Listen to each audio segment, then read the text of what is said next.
Welcome to Brett Finch Uncensored. Uncensored is brought to you by PointsBet. Check out PointsBet's great odds and offers. Download the PointsBet app now and gamble responsibly. Well, today's guest, he's represented New South Wales. He's an NRL All-Star. He's Dalian Rookie of the Year, grand final winning halfback, and captain of one of the most famous sporting clubs in the country. Adam Reynolds. Reno, welcome to Uncensored. Thanks for having me, Finchy. Mate, how's the break been? Yeah, it's been good. Obviously, pretty tough year that we've been through. Didn't get much of a break through the season. Obviously, no buys or whatnot, so no time the rest of the body, so making the most of it now. Mate, how was the year? Watching it was weird to just be a spectator, but stop-start at the start of the year, the new rules, no crowds. That would have been good for me because no one would have been sledging me. I'd play my best footy. And like same-day travel, bubble. Like, how was it? Like, you're late and you at the end of your career now you've played a lot of footy. Was it difficult to change in the preparation for games this year? The stop-start stuff at the start was pretty tough. Obviously, not knowing what our future or what we're going to do for the season was pretty tough. I'd have been crossing my fingers that please cancel it. Please. I got to that point at one stage and I thought, I'd rather be playing footy. So, through all that, no crowds was pretty tough as well. It was a weird feeling running out and hearing no one out there or getting sledged like what we're used to. But look, as a young bloke, I probably gave them a bit of an extra leg to get out there and look, coming through the 20s and that, we're all used to it, but then you get accustomised to playing in front of big crowds and you sort of feed off their energy through games. And, we obviously didn't get to experience that for a number of weeks and, thankfully they came back. And in saying that, though, the bubble was pretty tough. We're bunkered down at home. I've got 4 kids and 5 kids, I should say. The wife's like one. So it was pretty tough, mate. I was pulling my hair out at some stage. I couldn't get away, go play golf, couldn't go to the pub, have a beer or hang with the boys. So that'll be enough for me to check out. Lonely times. Mate, born and bred South Sydney boy. Yep. Always wanted to play footy?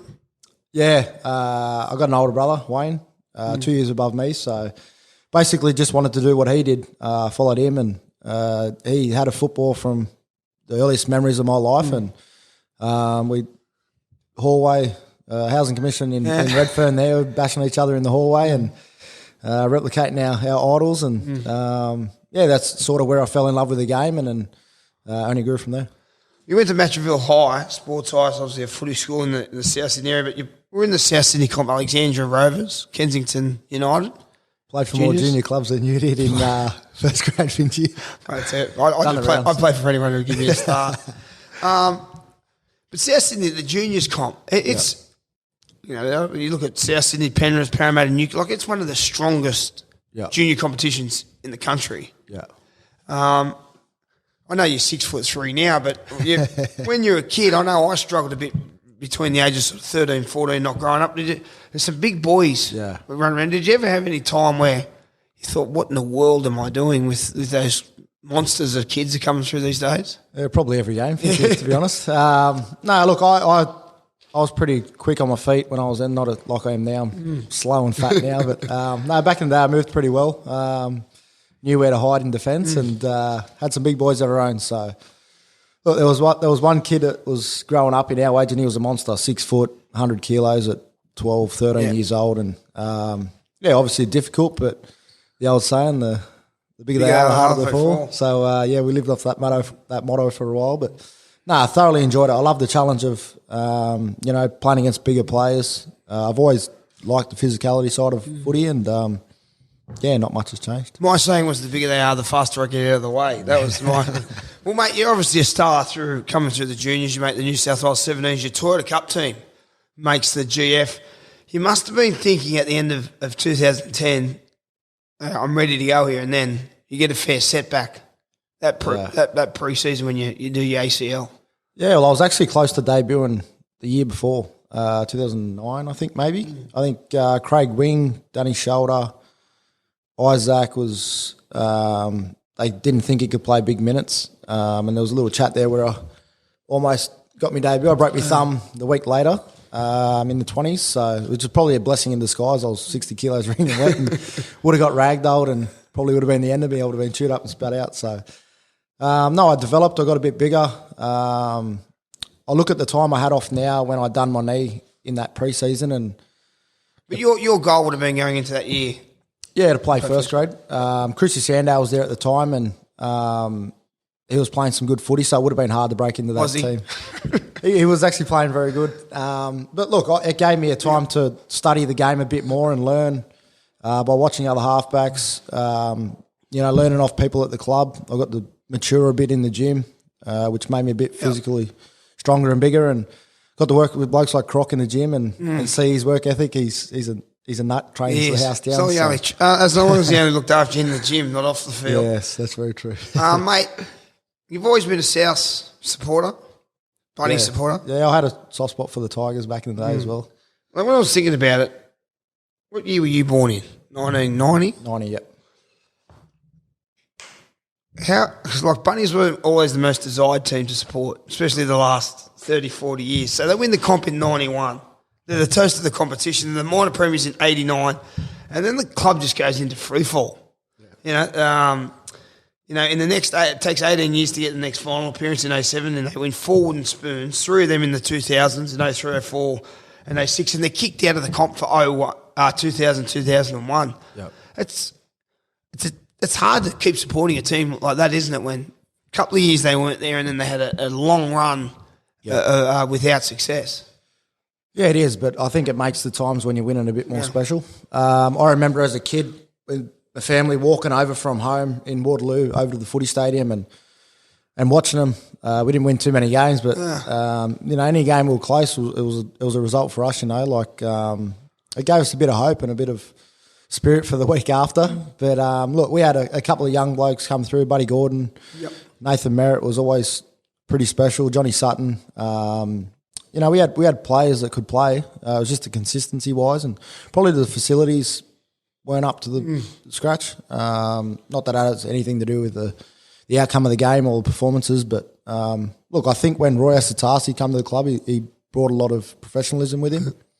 And then things changed from there. So as a young bloke, you go through them tough times and you obviously want to change the result of that. You want to turn the club around, and that was always a goal of mine. Through 20s, SG ball and that, I wanted to be in a winning team and wanted to be a part of something special. And I think Madge coming to the club probably gave us that and, gave the club a bit of hope for the future. Do you remember when the team got kicked out? Remember the rally, the march? Yeah, were you down there at Town Hall? I was a bit small, mate. I was at school.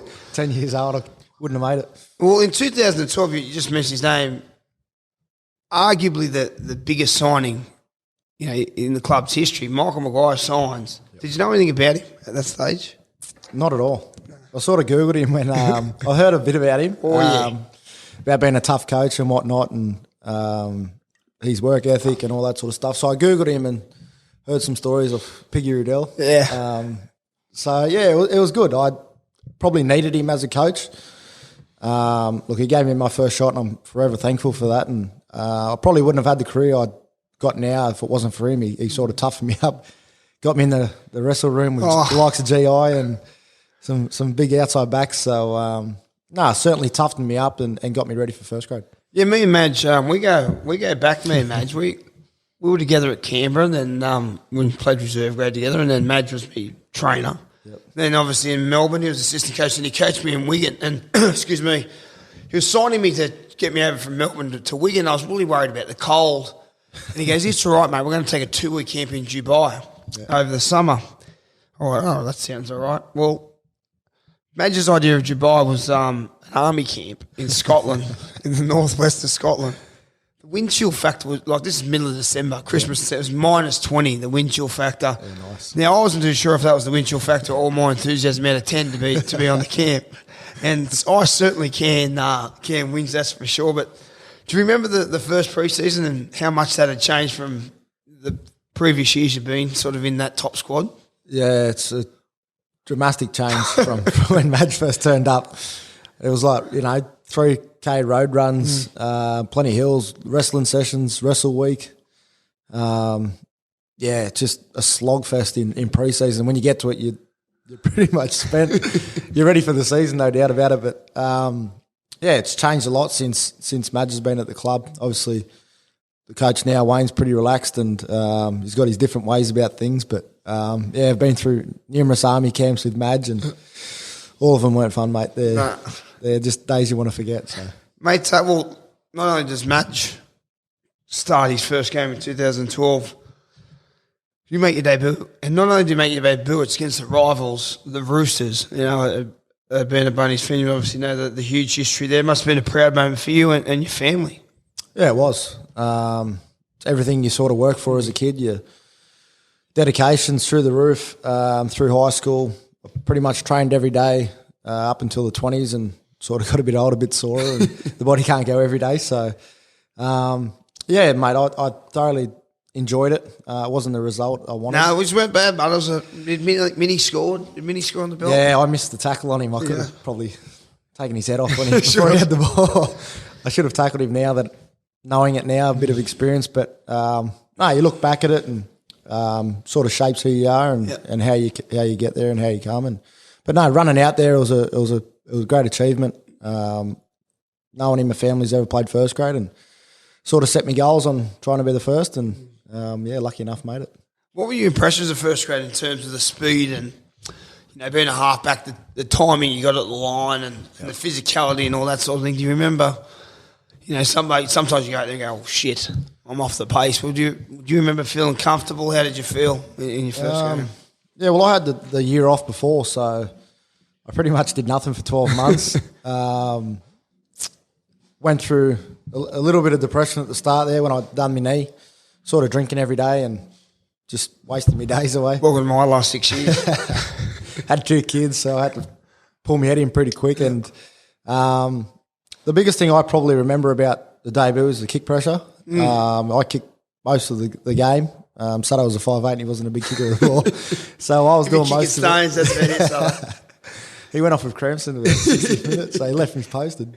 No, I remember the kick pressure. Obviously no time at all in first grade compared to the 20s. Had all the time in the world in the 20s. And then I was lucky enough to play a few trials before I played first grade. And although trials aren't nothing like the game. Still dip your toe in and get a feel for it, don't you? I remember playing against the Dragons in the Charity Shield leading into it, and that was pretty fast. And so I sort of knew what to expect and ways to get around the field. And I got looked after pretty well in that first game by kick pressures. They certainly made it well aware that they were coming for me. Yeah, well, you spoke about the Dragons. It didn't take too long for you to get accustomed to first grade. Round 11 against the Dragons, not only do you score a try, you kick a field goal in Golden Point to win 18-19. For a kid in his first year to win the game, you know, and as we know, sevens, that's a part of your job, but to have that so early in your career, to have the balls to go, give me the ball, this is my job. For the onlooker, it might look, well, that's the halfback's job, but for a kid in his first year, that must have been a pretty good feeling to have such a big impact so early in your first grade career. Yeah, it was. It was a great feeling. I've always loved that responsibility, though. I've always wanted the ball when the game's on the line, and you don't get it right all the time. And lucky enough that day I got it right. There's hours and hours of practice that goes into that, and the team's obviously looking for me to come up with that play at that time. And like you said, it's a halfback or a kicker's job to sort of get in position and make sure you nail it. Yeah, I'll go into that a bit later on about the halfback play, because I remember a couple of examples of you and just that mentality, but we'll get to that a bit later on. But 2012, it's been a massive turnaround for the club. From 2002 to 2011, it's 10 seasons. The club wins 78 games. That's an average of 7.8 games a season. And in the next 4 seasons, you win 62 games. You know, 15 and a half games a year. That's a massive turnaround, and it's the arrival of a quality young halfback and a tough coach. It's pretty good timing, actually, to jump on board if you want to play for the Bunnies, isn't it? But it is. From that year, it sort of sets a tone for, you know, the next sort of period of the Bunnies, where that's the sort of the benchmark now after what you did in 2012. Yeah, it is. Look, our work ethic and how hard we trained through that season, and it was the unknown. We didn't know where we were going to go. We didn't know where we were going to finish, and we were just riding the wave as a team. Like you said, we previously missed finals, I think, a number of years before then. I think 07 was the last final. Before that was 89 to make the finals. Yeah, so I remember coming up against Melbourne, the first semi, and we sort of got towed up down there in Melbourne, which was a bit of a setback for us, but it sort of put us in our place. And made us realise where we were at the time. We later on played Canberra and touched them up. And then we come up against the Bulldogs and we thought we had them. You were winning, weren't you? Did you go down with an injury, if I remember? I tore my hammy chasing the kick. So there's athletes like those fast twitch fibers of yours. I was flying. Well, but without, it's not here for you to give yourself a rap, but pretty sure, I remember being in England watching the game. You were up at the time and then you just fell apart, like the team. We're up 8-6. Was it near the end goal or going for a try? Or? Yeah, I sort of got kick pressure off Mick Ennis, and you know what he's like, a kick pressure is a punish. Never leaves you alone. Everyone's got kick pressure, Mick's kick punish. He does kick punish. So I sort of stepped through, like gooseyed around and got away from him, kicked it through, chased and sort of, it was a 40-metre sprint, so I wasn't too far. Turned, I think it was Matty Wright around or someone, whoever it was, the winger around, and sort of felt it 10 metres out, and he was in goal, so I wanted to get him in goals, get a repeat set, and I tried to go again, and I felt it. I felt a big pull in the hammy, so made the tackle.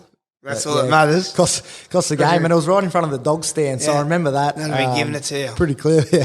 They were pretty happy I was going off, so. Well, what was a disappointing end, but it was a terrific season. You're the Dalian Rookie of the Year, which is an amazing achievement. You're the highest goal scorer for a rookie in a rookie year, and you play, and this is probably more importantly from just my point of view or my opinion, you play all 27 games. You score 3 tries, 97 goals, 2 field goals. 27 games. That's good enough for a career. Like, when you look at the average is a first grade's not around 27 games. Yep. You do that in your first year in what I believe, obviously I'm biased, is the toughest position and position with the most pressure. So you must have been finishing that year going, well, that's pretty good. This is something to build off now and make a career out of this. Yeah, it is. Look, I thought I established myself pretty well in that first year. There's areas that I still wanted to improve and be better at, and I continually sort of work at that part continuously now. I'm always trying to get better at every part of my game, and I think it's just the work ethic you got to have as a young footballer. You got to work really hard and put in. If you do, you get the rewards. Well, 2013 is similar. You should actually go better. You finished second. Yep. But again, I think it's this time the Roosters. Yep. Beat you in the prelim. Yep. And I remember, because I was in the Melbourne Storm squad, you beat the Storm in round 1 of the finals, have the week off, and then get beat by the Roosters. You must have been. How were the feelings there? What were the feelings there? Because it's the worst game to lose. The prelim's so close, and this is the second year in a row, and you said proved again as a team. What was the feeling in the club, the disappointment around that season? Yeah, that was probably we got beat by Manly. Manly, yeah. That was probably the most disappointing game I've been a part of in my career. Because you were favourites, weren't you? Were you favourite? I thought in 13 we had a better team than 14. That was your best season. Yeah. During that period, the most wins that season was. I thought we were primed to win it that year. Yeah. To be honest, the Roosters went on to win it, I think. That year. So that was probably the most disappointing game because we didn't perform as a team. I remember we were up and Gifty and Dave Williams scored that freakish try in the corner, and everything just sort of clicked for Manly at that time. But for us, we stopped playing footy when we hit the lead, and that's something I learned as a half you can't do in first grade. You got to keep playing, and you got to keep applying pressure to the other team. It's a fine line, but isn't it? Like you can't. You got to err on the side of caution, but if you completely shut down, you're virtually you're inviting them back into the game, and it was still early on in the game. We were up by 12 or whatever it was, and we invited them back into the game. And once you get a leg up in first grade semi-final football, it's pretty hard to peg it back. And they're carrying all the momentum and everything, and we just fell apart as a team. And if anything, I thought 13 we deserved to win it, and 14 maybe, but Right, so we're going to 14, and what a year it turns out to be. The Bunnies win their first premiership in 43 years. It's a long time, isn't it? That's some people's lifetimes, I'm only 39. I'll be lucky to get to 43 the way I'm going. The pre-season, did it feel any different? You can look back in hindsight now and you think, and you just see the things fall into place. How were you going into that pre-season? You're now on the doorstep. You're one win away from making the grand final 2 years in a row. You finished third, you finished second. You're a consistent NRL team and one of the top handfuls of the best teams in the competition. If you look back on that pre-season, do you know anything different, or can you pinpoint anything, any changes? Obviously, the disappointment from the year before. Fire. The fire in the belly carries over into that pre-season. Use all the words, we were hungrier than ever. Everything we just did was better than the year before. The results on the scoreboard mightn't have showed it, but we got to a point in the season where we knew we could drag teams to the 70th minute, 0-0 or 6-0, and we'd blow them away in the last 10. And we worked really hard through the whole pre-season to sort of work on that tough mentality that we'd take any team the full 80 minutes. Whereas if the year before we probably played for 70, 75 minutes but didn't play the full 80 minutes, we'd have lapses in games and it would cost us, like it did in the semi. So we learned a lot from that and sort of applied that through our training and, knew we weren't going to make the same mistake. Obviously, we started a bit jittery in one of those finals against the Roosters. I think we gave them 12-point head start. Prelim, sorry. Yeah, a little moment there with Pearce. He was giving it to us. So it sort of changed the momentum of the games. The boys just looked at each other, had the shits. And then I remember Teo come back from suspension. He was our hype man. Yeah. So we missed him for a number of weeks and he came back and really lifted the spirits of the team. And, mate, it was terrific in that back end of that year. Obviously, him and Semi, they knew they were both exiting rugby league and going elsewhere. But, it was sort of a wave of emotion that we had and it never felt like we were going to get beaten 14. Mate, you talk about that mentality. I remember good teams when I've had it. It's a weird feeling in there because you're just not phased, Whether whether you're 10 down, 4, we're going to get there. I remember being under Ricky in some successful years at Roosters. We believe we were the fittest team in the competition. We trained really hard. Now, I'm sure every team trained hard, but because we believed it, we just knew we don't care what the score is, we'll get you at the end. Where some other teams you've been in, your fingers crossed and hoping things fall your way. Geez, I hope we might need a lucky bounce to get over the line. But that just shows in how the team, just the unity and how you play. You don't panic. Yep. You know you're going to get there, and generally that's where the good teams find a way. Yeah, well, we knew our identity as a team. We knew exactly what worked well for us. We'd been up there for a few years now, hadn't it? Yeah, but we sort of had more experience that year. We had a couple of young kids, Alex Johnson come on board, Dylan Walker. We had Lottie Takiri in the wing, so we had a bit of experience with youth. So we had the young boys doing the old boys up, and it was just a good vibe around the club. It was look, we had shades of that this year. It felt like that. It felt like we could outscore any team, and as long as we got our defence right, we'd beat anyone. But in 14, we definitely nailed it. Well, the finals come around, we smashed Manly, don't you, the first semi? Yep.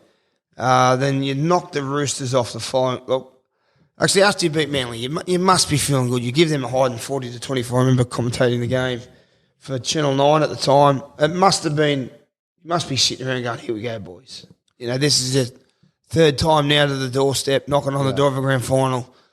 More seasoned team, hardened team, confident team like you did, and you must be thinking, you must be feeling pretty good about yourself having the week off, knowing you're 80 minutes away from possibly playing a grand final. Yeah, we were. Manly were, I think, one of the favourites to win it that year. There was a bit of questioning about us as a team at the time of that semi-final, and I remember coming out and we just got everything right in the first half. We just did everything that we needed to do. I think we put 38 points on them in the first half or whatnot. They pegged us back in the second, but the confidence was through the roof.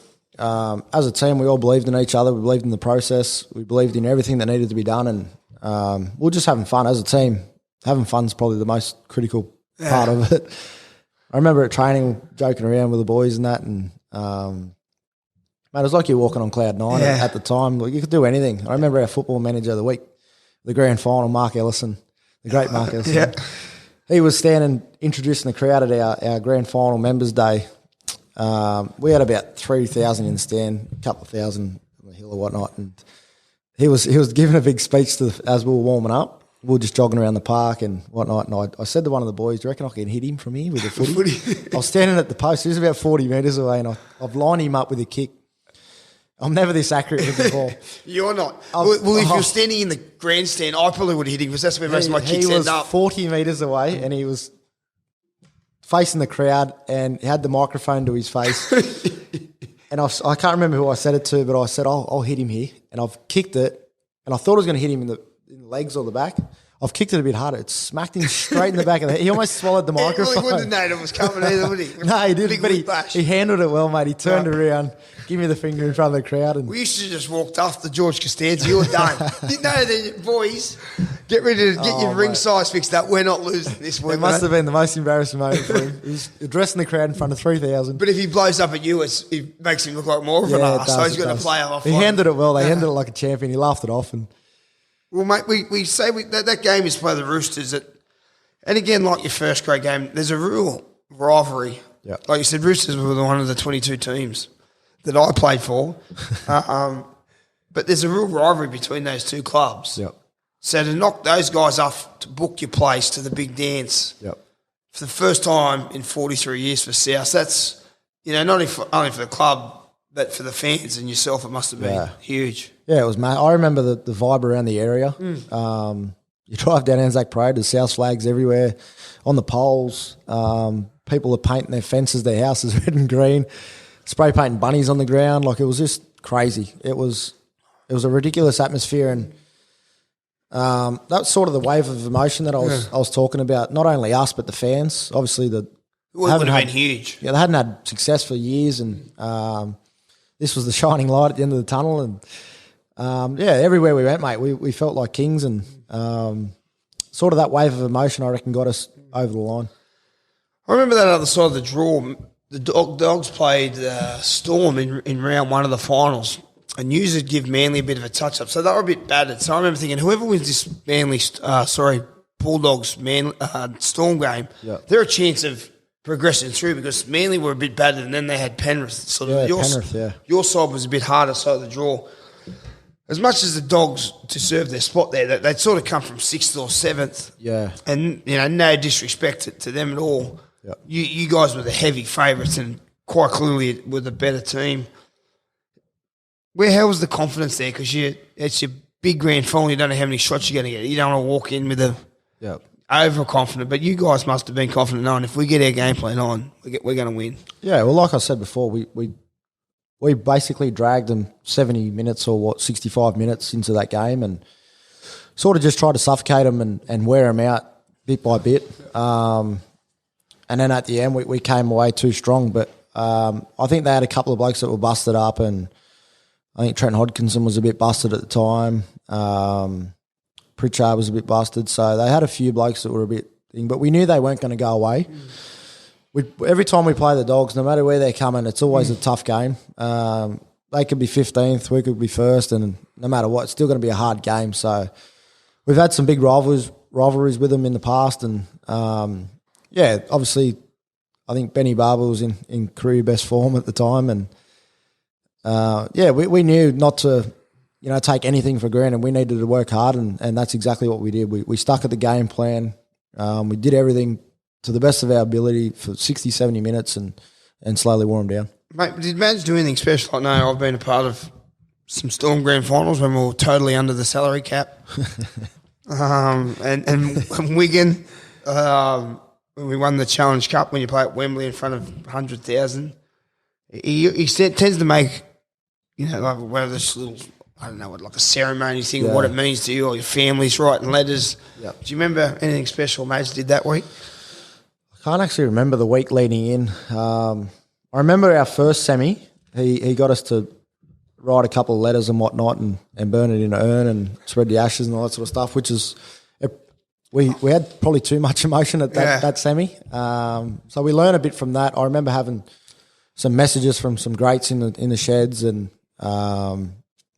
pictures of your family up around the change rooms and stuff like that. But we kept it pretty simple, to be honest. We got on a bus from the juniors as a team. We went out to the stadium. We were pretty casual, relaxed, and just enjoyed our time, really. Nothing was too different to the regular season, and kept it pretty simple. I remember running out there first, and the crowd was massive. Huge. Yeah, ridiculous. The Dogs didn't come out for about 3 or 4 minutes, which was a blessing now. Yeah, you're running around. We're running around. I got a couple of goal kicks in, which you can't kick on grand final day out there. So, look, it was probably a blessing for us. We soaked it in and got all the atmosphere out of the way, sung the anthem, and then we're straight into it. So we're talking about straight into it. Old soccer ball hamhead Sam Burgess, fair melon on the big fella. How you going, Sammy? I'm sure you'll be tuning in. Yeah. Broken cheekbone first run. Now, as you're 7, I had sort of Ruben Wiki when I was at Canberra. You had Adrian Morley. Yep. You know, you go down to Melbourne, you got like a GI, someone you can lean on. Yeah. He's your, for a halfback. Yeah, he's a big man. That allows you to sledge and gives you confidence, make you 10-foot tall and bulletproof. Yep. You know, he's got a face like a drop pie, you know. How's the feeling in the team? Yeah, well, I actually thought it improved his face. Yeah, he actually did. That's how good he's going. I might need the same thing. Was the team aware that he'd had the injury, or? Yeah, probably didn't know until we got a stoppage. In the moment, in the heat of things, I was focusing on my job, getting to the end of the set, putting in a good kick.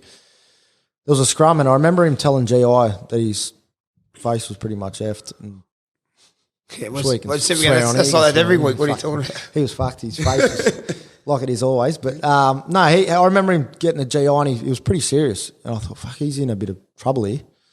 And then he said, just look, I'll get through. And that's all you needed from him, because he delivers on his word all the time. I don't know if you've ever played with Semi, but... Nah. I did All-Stars, first one, yeah. So you wouldn't have been able to understand then. Well, we got the bus back to the Brisbane airport. I was sat next to him nude the whole time. He's thinking, who the fuck is this lunatic? So that's all you need. You needed his word. Yeah. And I had Benny Teo next to me, so I was pretty happy. Yes, on the other side. But no, he still did his job. Look, you wouldn't have noticed if you didn't see it. If it wasn't a big fuss about it, you wouldn't have heard about it. So he did his workload as usual and got through the game as he would. We've got the Clive Churchill, and obviously and this is not downplaying it, because of the cheekbone, no doubt they played into the Clive Churchill. That's a massive effort to play with that. But, you know, yourself, you were outstanding. You score a try on the ground. Like I mean, you score a try at a trial game's massive. I was bragging about it too. Oh, mate, why wouldn't you? That's huge. As a kid, think about scoring on grand final day. I thought George Burgess was enormous as well, and I thought GI, obviously, with the Goanna. Yep. That try it just got the crowd up and about. I remember being on the sideline for 9. It's sort of been the culmination of 3 years where your big forwards had just battered teams. Yep. Your kicking game and control was second to none, and then you had blokes like GI and Alex Johnson putting the polish on the end of it, and it really was a dominant. When I look at grand final wins, it was really dominant, wasn't it? Yeah, I still think about George's try, and it broke him. You know, like for a big man to run so many metres in a game and play the minutes he did and come up with that effort at that time, it's a massive play in the game, and probably one that sort of gets overlooked. Yeah. He was outstanding for us all year. Him and Tom off the bench was running 200 metres, you know, like unheard of. But yeah, like you said, we had the polish on the end of the sets. We had wingers that could finish off tries. Lukey Kiri was young, and Zippy and A getting in. I think he set up maybe the first try for AJ. So we just had a real good balance of everyone knowing their role and doing their job, and that was our focus. Just everyone know your role, do your job, and do it well.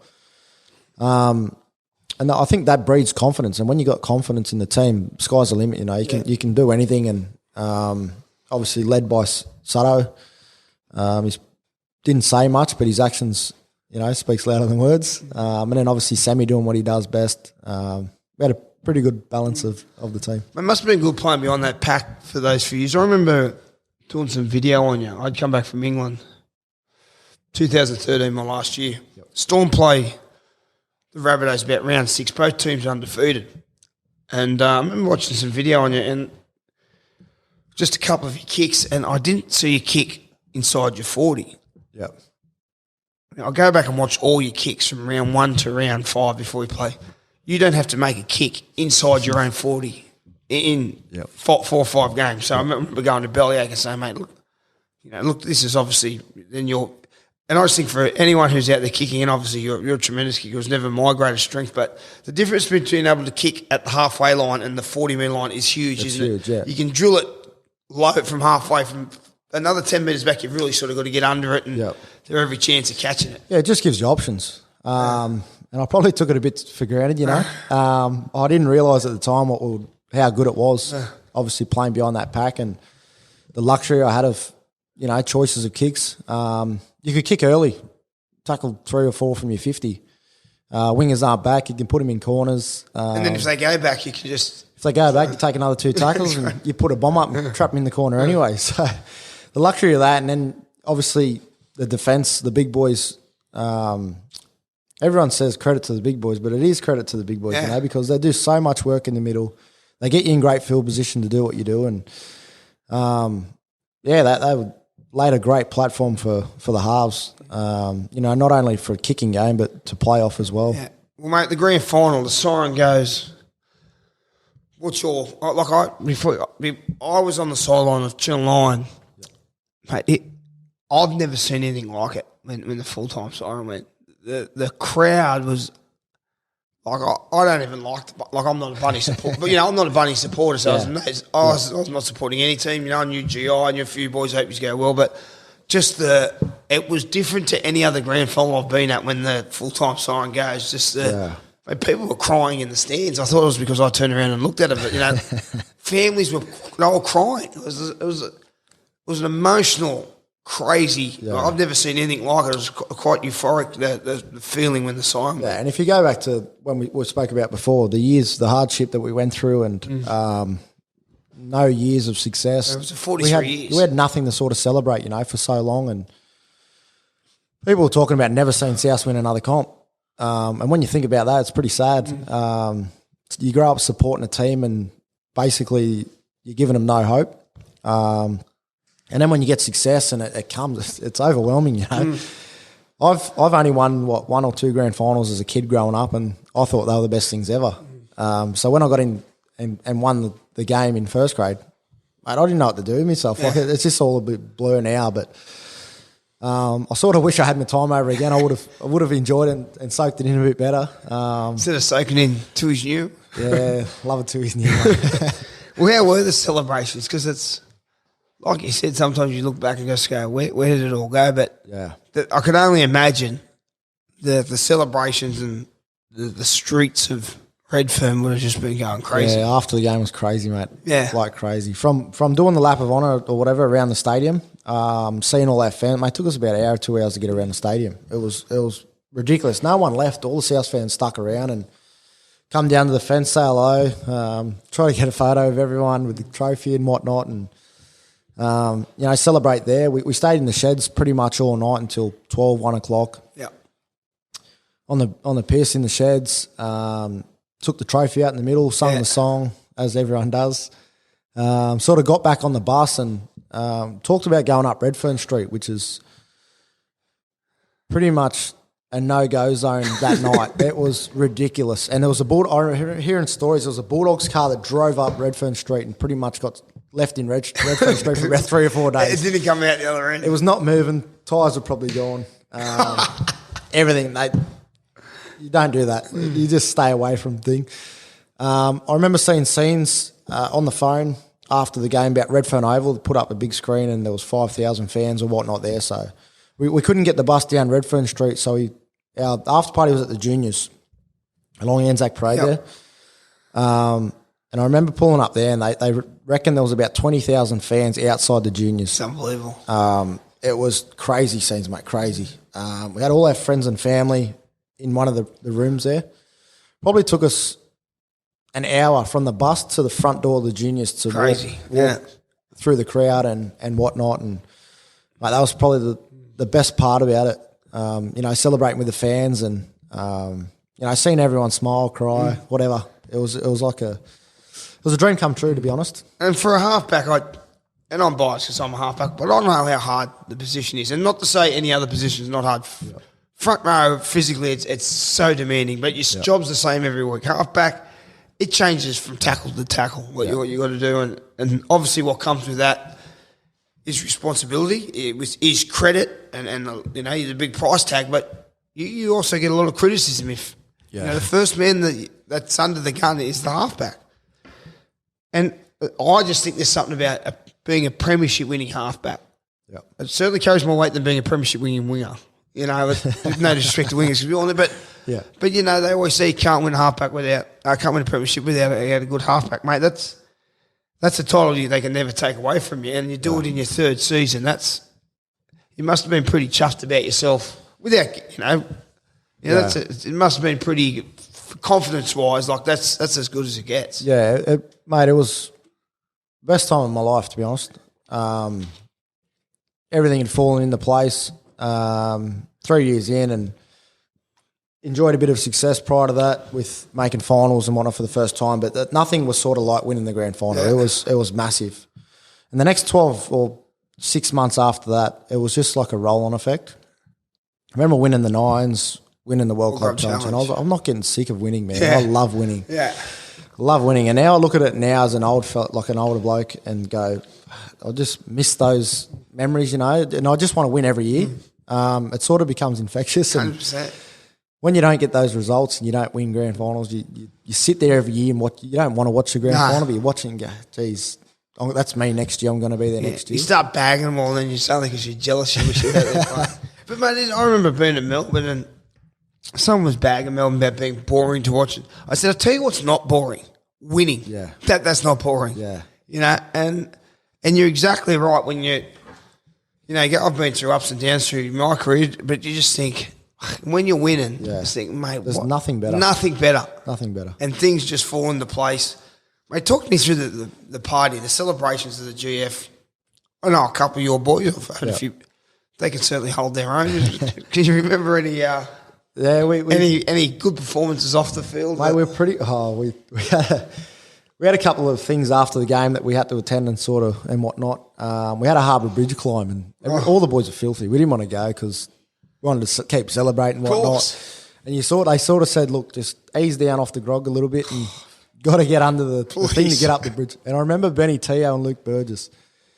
We all got to the juniors. We had sort of an open bus drive around all the schools and all that sort of stuff to see all the kids and that with the trophy. And we pulled up to the Randwick, and Luke Burgess and Benny Teo weren't on the bus from the start. We picked them up from Randwick, and they were dead set, gone. Yeah, they'd been gone for 2-3 days. Could smell them from a mile away. They were just And I remember Richard at the time was blowing up, lost it at him. He said, "All right, we'll drop us off at the next pub. We'll just go to the next pub." So they jumped off. We all done the thing, and then met up with them later. So you'd rather have been them? I should have been them. Yeah. I remember Joey Picker actually. I didn't want to go up he was excited. He wanted to go up the bridge. It was he'd never done it. He wanted to get up there. He's loving life. He said, "I'm finally going to get to go up there." You had to be under a certain breath. Yeah, you have to do a breath test, breathalyzer. Surprised any of you's made it. You got up there. I blew just over, and sort of Madge behind me and goes, "No, he's all right. He'll get him up. He's all right." And they gave me a drink of water, and I didn't want to go up. I just wanted to keep going with the boys and whatnot. So I had the water. Madge's like, "No, go up. We've got to get a photo. It'd be good for the kids and whatnot." So I was all right. I'm going up. Joey Picker didn't get on the bridge, so he missed it. He blew over, but it wasn't too far over. But they said, "No, you're not going. You're not going, mate. You can't go." And when you're not the number 7 of the team, so he was kicking stones at the bottom. We come back down off. He's gone. He's gone and met up with Teo and Luke Burgess, and he is off his guts. Yeah, he's throwing back as many beers as he can in the next 20 minutes. It's like he's lost the grand final. He's drowning his sorrows. Oh, mate, he was filthy. He couldn't get up there. Legend. Oh, mate. I would have had a beer on the way up, so I would have got kicked off. It was a good week, though. I remember catching up with Sutto later on in that week. He said, "Come to Maroubra Bay for a feed." So I went up. This was Thursday or something after the GF. That's probably your first feed since the game, too. Yeah, I was skinny back then. I was looking for a feed. Yeah. So we went up there, had a feed, and he goes, "All right, I'm leaving now. I'm going." This was like 3 o'clock in the Arvo. So, "Where are you going? Like, you've told me to come here and have a feed and a beer with you." He's taking off, so I'm on the drink with all these mates, and I'm not home until 6-7 in the morning. I am absolute steaming, and we had the signing session for all the jerseys and stuff, and I just remember pulling up there, crook as a dog, 600-700 jerseys to get through. Spew bucket next to me. Trying to remember what your name is, let alone spew bucket next to me, and then we had the Prezzo that night, the Friday that night. So I've gone to the Prezzo and I was dusty as I just wanted to sleep. Get to the Prezzo, straight back on the piss.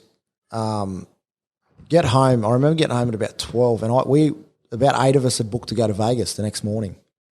So I think you were supposed to go. Yeah. Yes, that's for another time. I could have been already over there. We were so we booked to go to Vegas, and I was about eight of us. So we got on the flight, hungover as anything, and I just kicked back the chair, did not care who was behind me, rude as anything. And I remember waking up about 6-7 hours into the flight, and I've gone up to the toilet, gone for a piss, come back, and there's this bloke. He's about 140 kilos, just full of muscle. And he's laid back on Dave Tyrrell. Dave Tyrrell has not slept for hasn't slept from the press. He couldn't sleep. He got on the plane and this bloke's just cramped him, couldn't move, and he couldn't sleep on the plane. So he got off Vegas, mate. He looked like he needed to go home straight from the flight. He was well, but the worst thing is you're going to Vegas and you've just had 4-5 days on the drink, and that's going up another level there, Vegas. Yeah, it's a different beast over there. Tell me about it. I don't think I can ever go back. I get anxiety thinking about it. Mate, talking about your rep footy, New South Wales, you make games 1 and 2, you injure game 3. Mate, I remember watching both your games. I thought you were really solid first game. And I thought you really improved again in game 2. A few try assists. I think you set up freeze for a try. Yep. I just thought you looked really comfortable. It was big improvement from game 1 to game 2. How did you feel there in Origin? Because there's one you might not feel it, but you certainly looked the part, I felt comfortable, to be honest. I remember first game, I knew it was going to be physical. They talk about a low-scoring game in Sydney, game 1 all the time. Queensland had a big pack. Sammy Thaiday had a target on me. So he was just trying to get at me all game. I thought I held myself pretty well. I was happy with game 1, although there was a few opportunities that we sort of missed looking back at it now. But for a debut game. Yeah. And then, look, game 2, I thought I was getting better and sort of warming to the occasion, and got a bit of more kick pressure, which is used to. I think Guerra got me good, and felt like I popped my shoulder out and didn't finish the game, unfortunately. I had nerve damage in my neck, which we found out later on, and that was the end of my Origin career. Yeah. So, no, it was disappointing, obviously not to... You never know. Trust me, if anyone... Yes, I remember your story. Great story. I dream of that.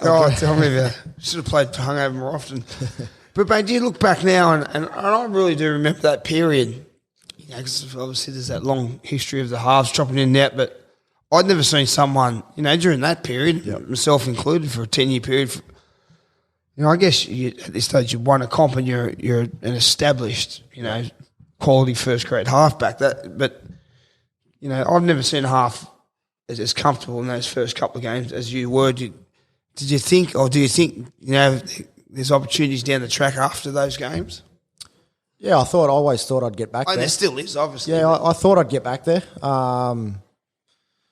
Obviously not winning the series hurts, not winning any of the games hurts. Because the thing too, if you win the series, so I remember early 90s with Gus when they turned it around. Yep. Blokes like Ciro and that were champions, but the Tigers really struggle around that period, 93, 94, 95 with Timmy Brusher and those. It's harder to get out of the team than it is in, the team, yeah. So if you can jag a series, you sort of get you sort of get the ride. Free pass into the next year, don't you? As long as you're doing your job, obviously. But look, I'd love to get back there any day. I feel I'm a lot better now than what I was back then. I know the game obviously a lot more. I'm more comfortable and more established. But look, obviously I've got to buy my time. If an opportunity comes, I'll be ready to take it. I was sort of a bit frustrated not to be there last year or be in the squad this year. But you got to use that as hurt. My main focus now obviously is on South and winning as many premierships as I can. Obviously the career's coming to an end in a few years, but my main focus is obviously winning premierships now. If I get the opportunity to play Origin again, I'd love it. But it's not the be-all, end-all. No, exactly. By 2007, at the end of the year, Madge is sacked from the club for Siebes, Anthony Seibold. Now, I always find it funny, with success comes expectation. Yep. And I'm very close to Madge. And obviously there was, talk about how hard he is and, it sort of can wear thin. But I reckon if you're a South fan, in 2012, if you said, look, we're going to sign a bloke called Michael Maguire, in the 6 years he's coaching, we're going to come third, first, 7th, 12th. Yeah. They would have been jumping up and down and say, we'll take that every day of the week. 100%. Yeah. For a team that had made the finals once in 30-odd years. Yeah.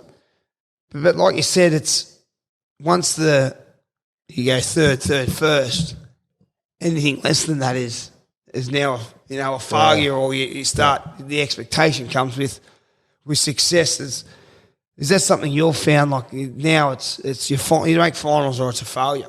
You know. Yeah, well, at the start of my career, my goal was to never miss a final series. That's a big expectation to put on yourself. Especially in a club that's only been there once in. Yeah, but I find I perform better with under pressure or with expectations. Yep. I think if you put a bit of pressure on yourself, you have to deliver.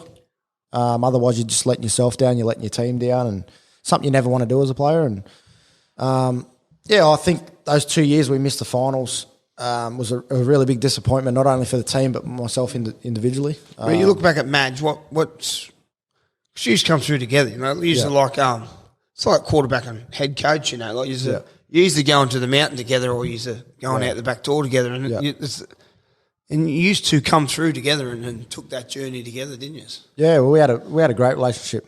Look, it can get bumpy at times. It always does with captain or not captain, like halfback coach.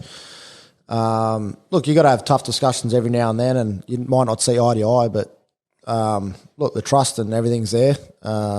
Still got a great relationship with Madge till today. So it was disappointing to sort of see him leave on those terms and not make the finals for him. It was probably my 2 most inconsistent years as footy. I was injured, wasn't playing the best footy, and you carry those results with you. You never want to look back and see yourself in those circumstances, but it happens and it shapes who you are. Yeah, mate, you, from my knowing you for the years I have, you remind me of a typical halfback. From what I see, my perception is a typical halfback. You may score 3 tries, kick 10 goals, but if you lose the game, it's your fault.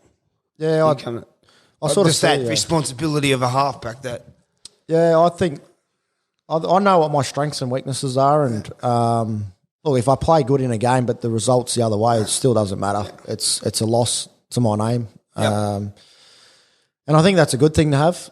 No one wants to be a loser, you know. Everyone wants to win, and regardless of your result. Unfortunately, some of us have to. Some of us have to. But look, if you carry that responsibility, you're going to drive yourself to be better as a player, as a person. And look, I just try and get better every game and do my job to the best I can. If that leads to a win, it leads to a win. If it leads to a loss, I'll go back, look at my game, try where I can improve. And there's areas in your game where you can always improve. I think my biggest strength is probably trapping teams in corners and playing that field position sort of game. And probably through parts of that season, I didn't do that to the best of my ability. And you look back at that and you learn, and Mate, well, Siebes comes in.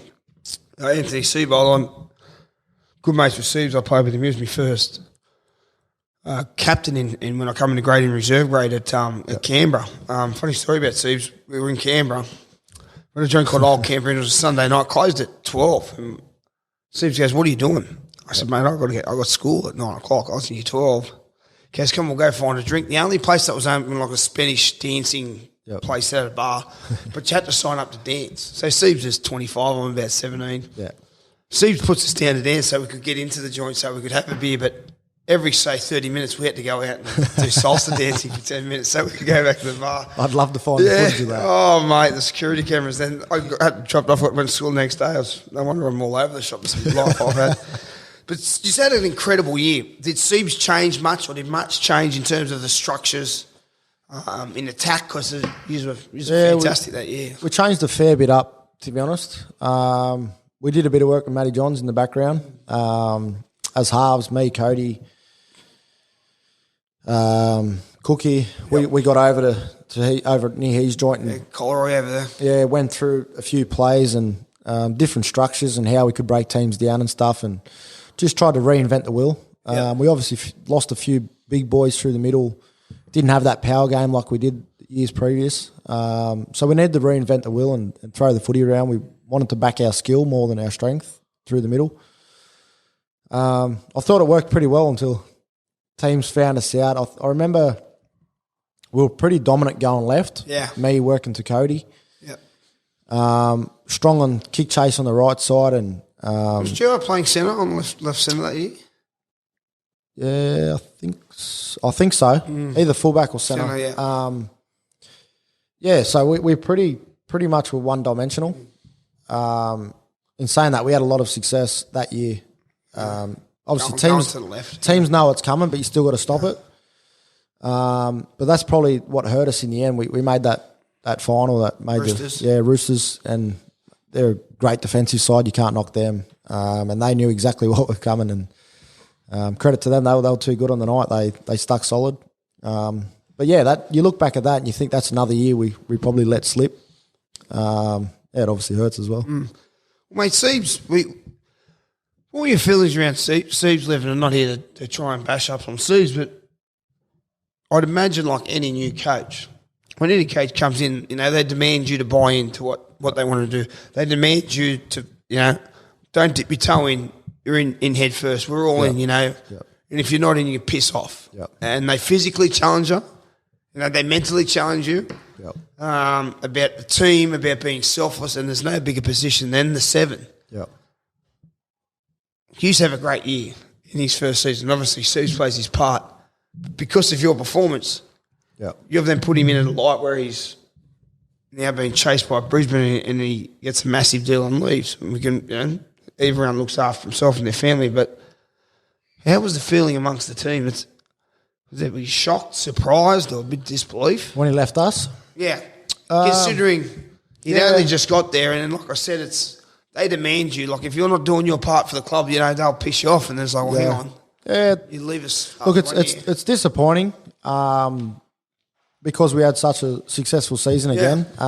We hadn't made the finals 2 years, and we've got back to one game within a grand final, and it's obviously disappointing that he's moved on and whatnot, but at the same stage, he's got family up there, he's got situations up there where, he might not have down here in Sydney, and look, at the end of the day, it's a business, and you got to look after yourself and your family. Family's obviously come first, and he went up. Don't ask my missus that question. She won. So he's gone back up there for his family, and lucky enough we landed Wayne, which was in a pretty bad swap. So that's what I was about to say. Well, now you got the master coach. I haven't had much to do with Wayne, but he coached me in an all-star game. We played the game, and I come home a night out on the drink, and let's just say I thought I was pretty courageous because I was full of drink, and I've got a tray of vodka Red Bulls. It could be vodka sodas. I was the only one left standing, surprise, and I knock on Wayne's door in my undies and walk in, and Wayne's not even drinking, sit there drinking. And he was great then. His humour was exceptional. Tell us about the super coach, because from my brief relationship I have with him, he's quite funny. And then there's the stonewall he gives media. I just laugh because I know he gets him every time. What's he like to coach? He's completely different off camera.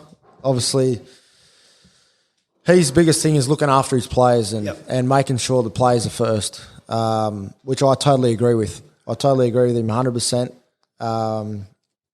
He genuinely cares about every single player that plays under him. He's got just a knack of getting his word across the line without being over the top. He's quite comical and funny in the change rooms, around video or whatnot. Falls asleep all the time. He's I've actually got a good. I'll tell you off story off there about it. It was about me, him, and Samuel sitting. Then I'll tell it on air the following week. Me, him, and Samuel sitting in a team meeting. You have to ask Samuel. It was the funniest story ever, mate. It was hilarious. It was serious. So he's doing the team meeting? No, it was a leadership sort of thing. So we got all the leaders in, and I'll tell it stuff. No, I won't tell it. No, I'll tell you later. I'll get in trouble. He'll spray me. Well, he's been around for a long time, Wayne. What's his coaching type philosophies? Is he? Because I remember seeing when they had that Magic round in Brisbane. Yep. I was up there working for Fox Sports, and we were staying in the same hotel as you guys. Yep. They just seemed like that team was really close. You all had fun. You were all together. Yep. You see you walking around the hotel. being a former footballer, you can pick a happy team and see a team that really enjoyed each other's company. I think that's the strength of us, though. We've had that for a number of years, a long time.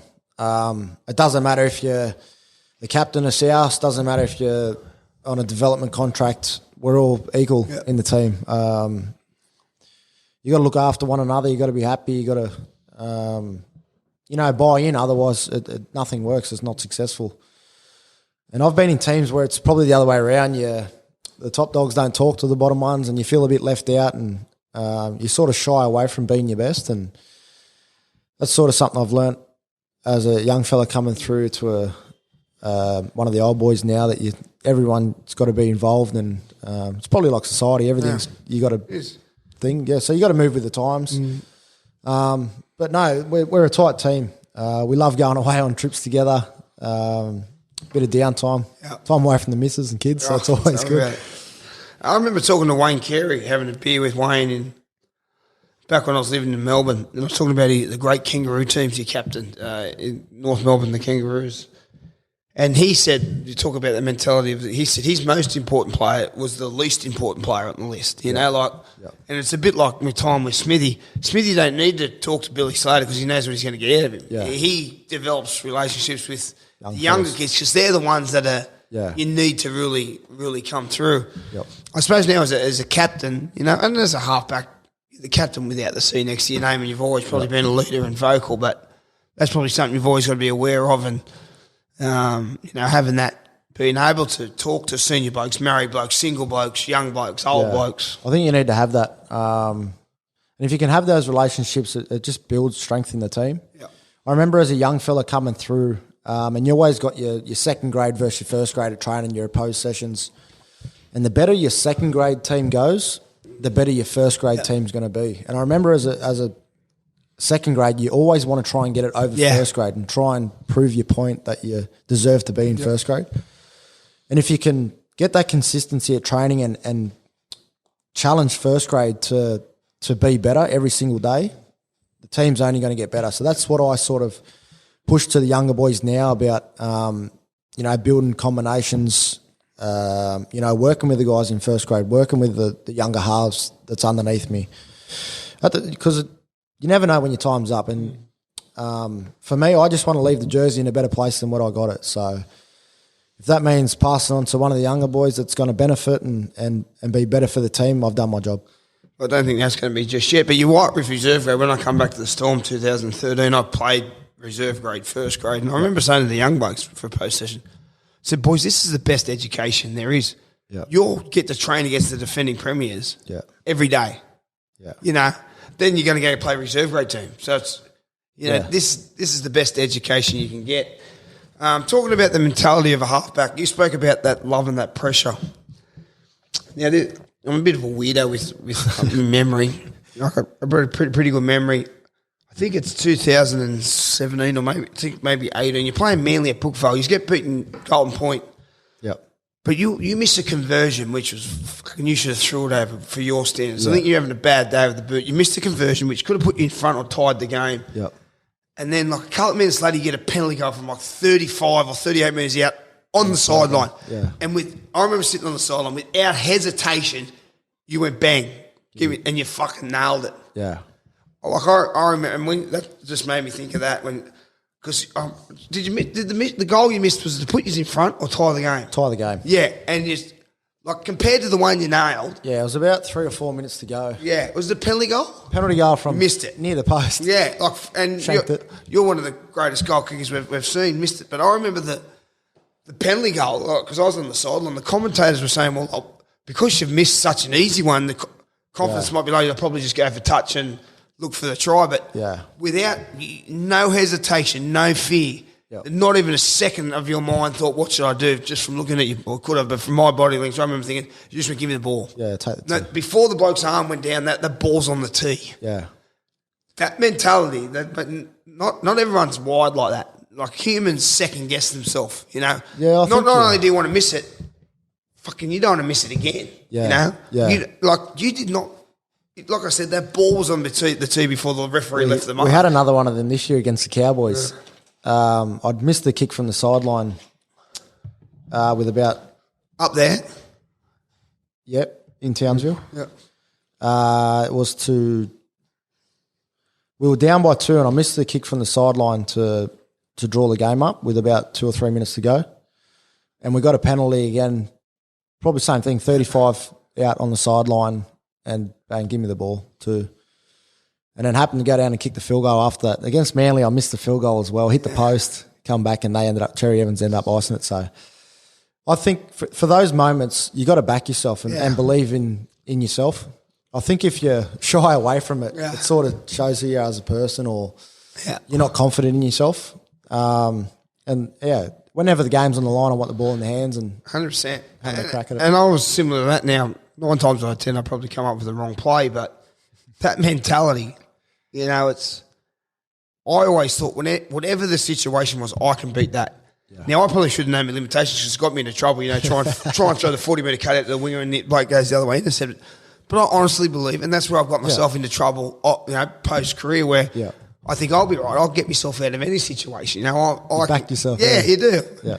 Which I still don't learn. But I remember another game. It was a Friday night game against Parramatta. You guys weren't playing great. You scored in the left-hand corner. Yeah. You got a kick from the sideline to win the game. And I was on the sideline doing a Channel 9 game. The fans were India. Yeah. And you turn and give them a little kick the penalty. Carried on. Why wouldn't you just run the game? But you nail it from the sideline again. The fans can touch it. That's how close to the sideline you are. I enjoy them challenges. I thoroughly enjoy them. I love the crowd giving it to you. I think it just builds the atmosphere in the theatre.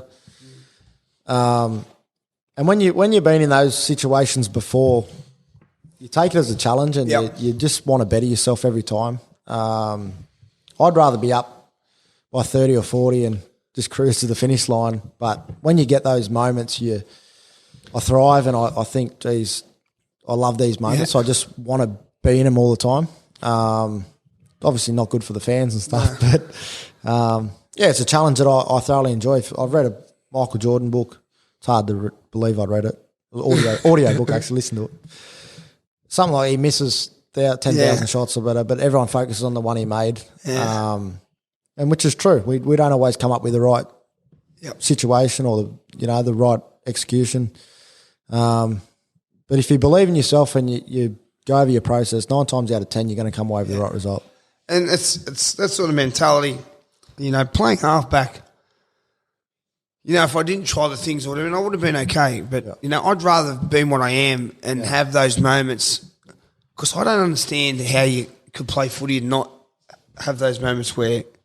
In a halfback, you're in a position where you could have a play or a moment where, because of you single-handedly win the game. You know, I'd rather or the other way. Yeah. But I can't imagine not having that pressure. Now, sometimes it weighs on you. Sometimes it's when things aren't good. There's criticism, but that feeling you get when I got the boys over the line. I'd rather have the responsibility on me rather than someone on my team.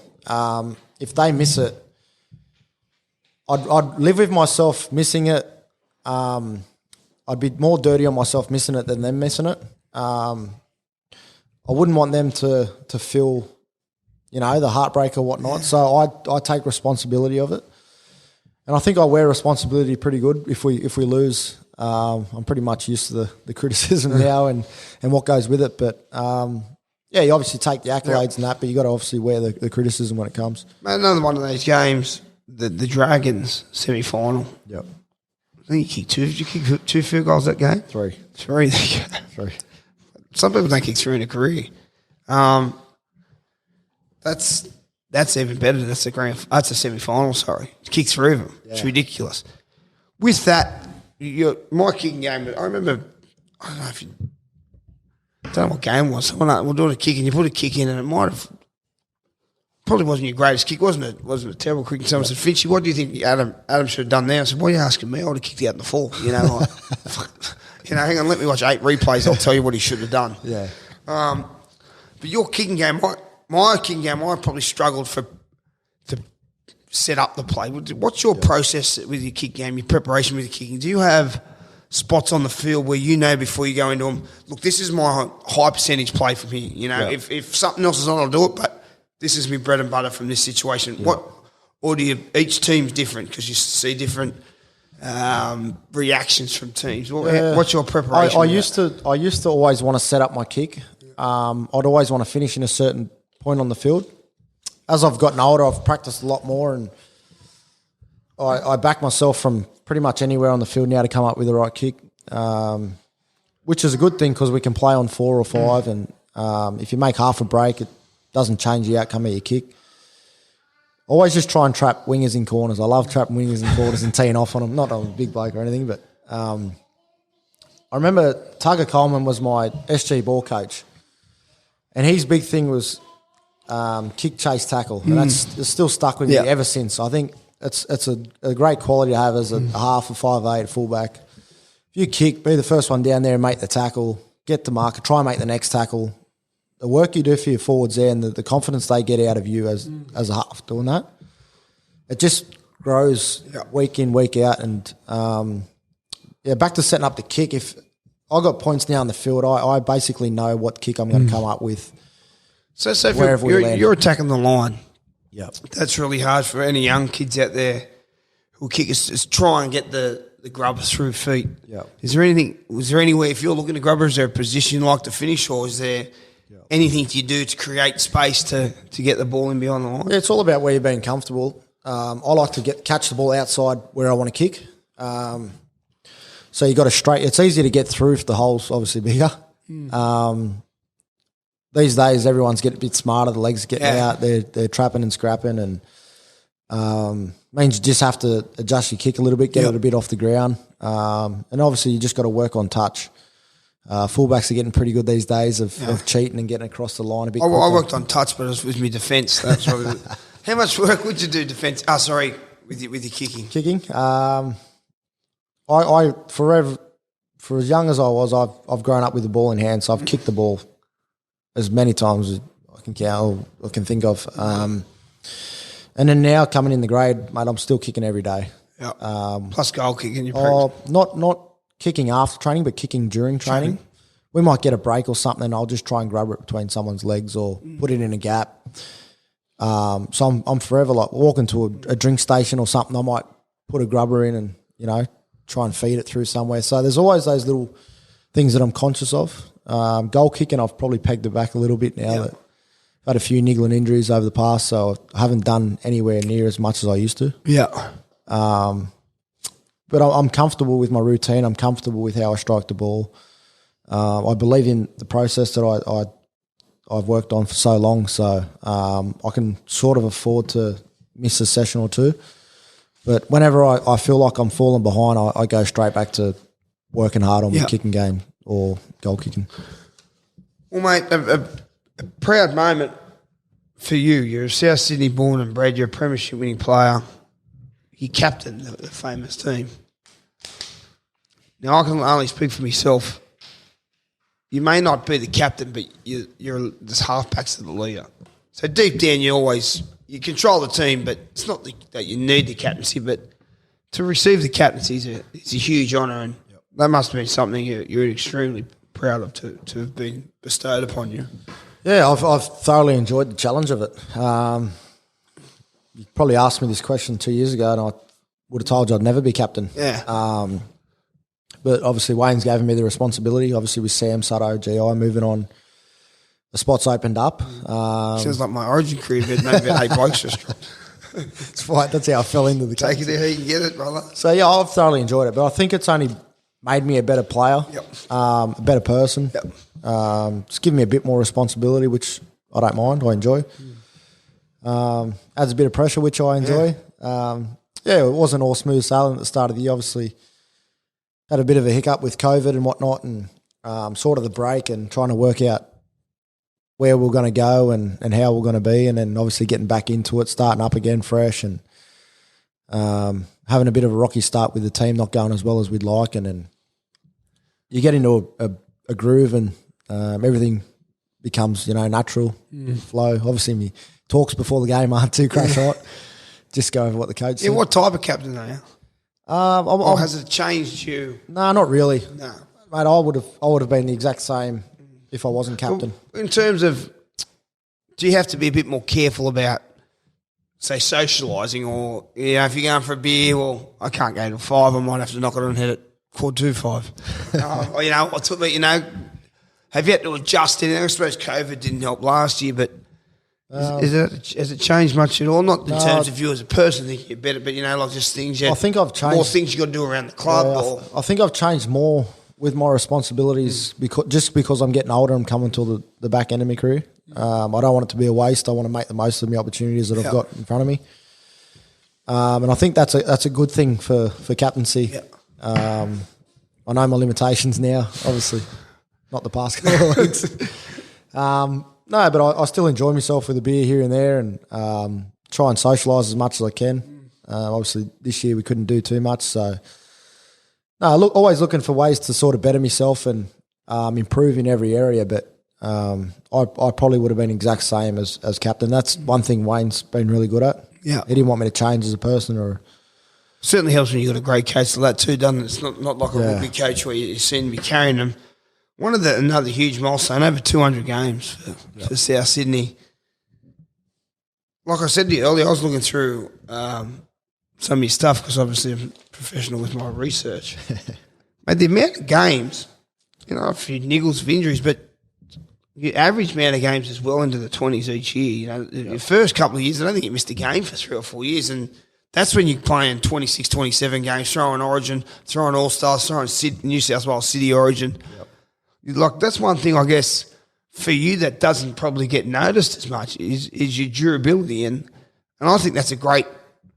I keep copping it, believe it or not. They call me tampon, mate. Yeah, no. But I... 1 week, out for 2. I still cop it. They reckon and not that I thought you were injury prone, but it's just...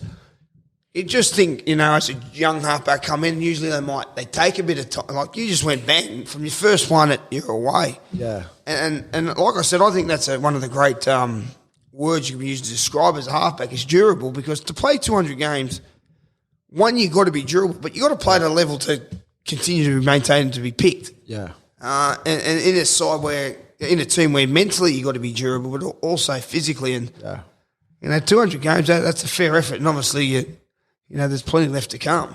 Yeah, I just want to leave a good legacy. I want my kids to be proud of me.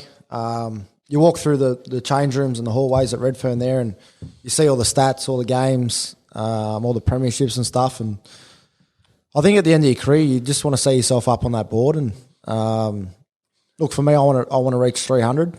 I think that's a pretty realistic. It's well within sight, isn't it? Yeah. Do you get Sutto?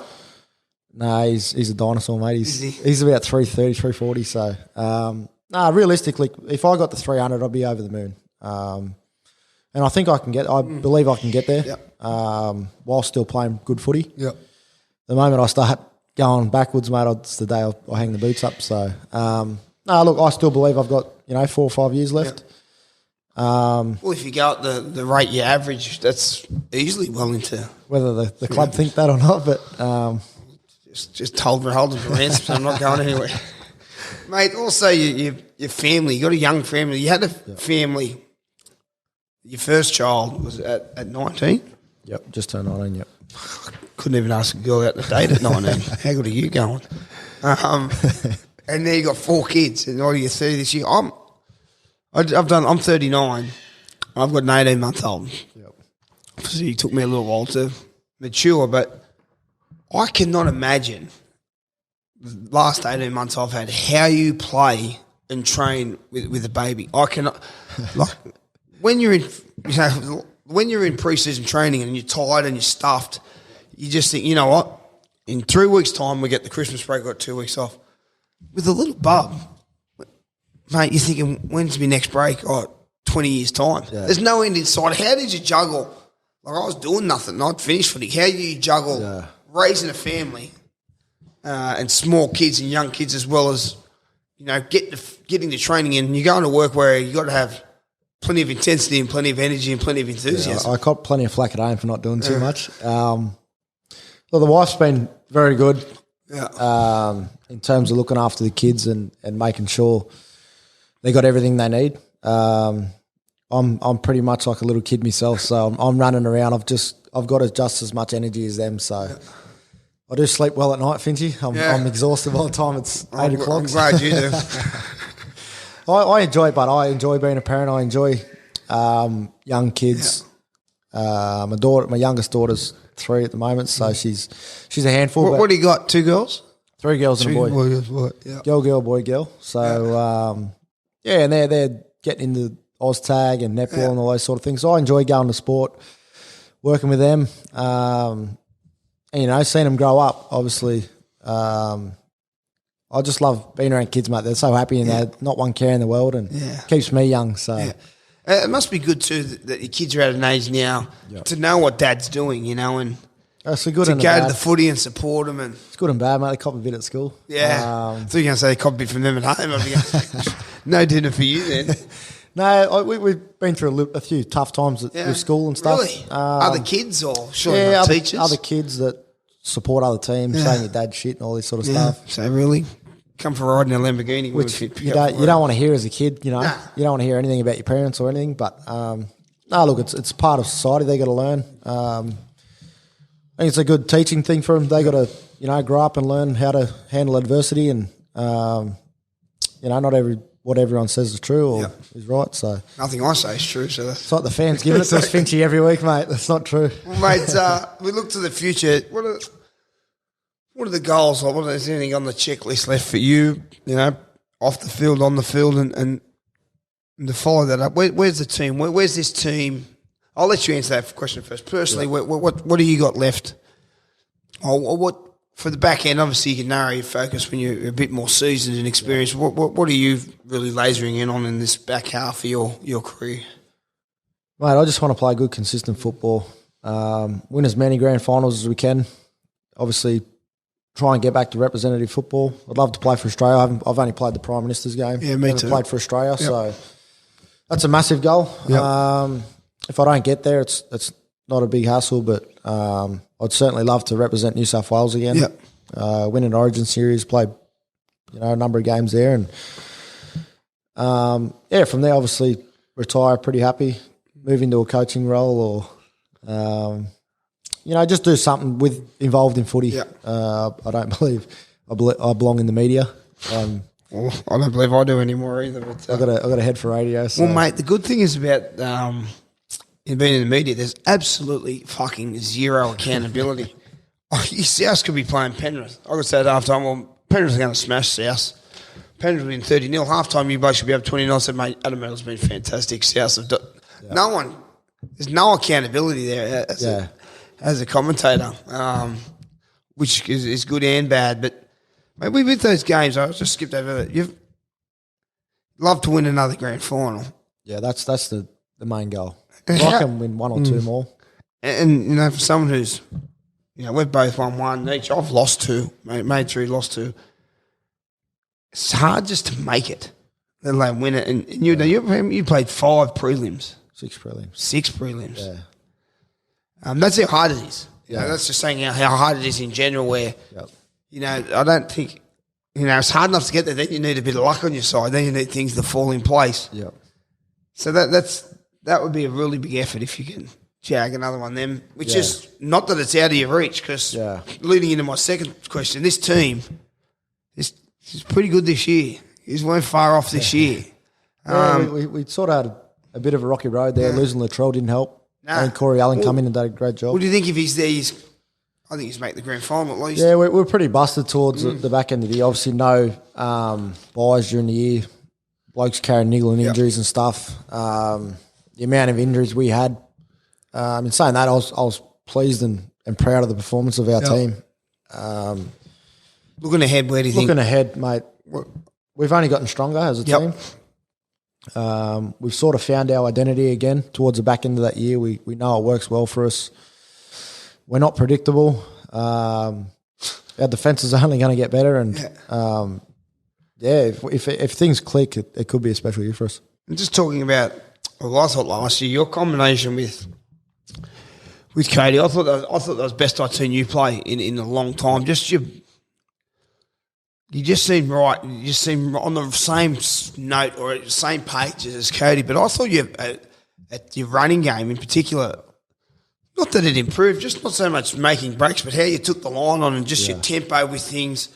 You know, I remember early in my career, I was a runner. I didn't ball play much. But at the end of your career, you sort of go the other way, you know. You sort of lose your legs a bit. I thought the way, especially a couple of times I think it was against Parramatta, some of the blokes you put through there at Parramatta in the game, you smashed them. Just your tempo of it and the way you got blokes to come out of the line, drag blokes out of the line, which Cody took advantage of a lot with his ability to take off and hit that off you. Is that just the evolution of your game where you... Yeah, we used to play left and right, and Cody used to play up front on the right. And look, I'm not as good as Cody is out the back. No, I'm the same, yeah. My strength is taking on the big boys through the middle and just isolating and getting one-on-ones or getting Cody a bit of space out the back. And obviously Cody's great at what he does out the back there. So if I can do that on both sides of the ball, play short sides, it just opens up your game so much more to more things. And I think that's where the improvement has come.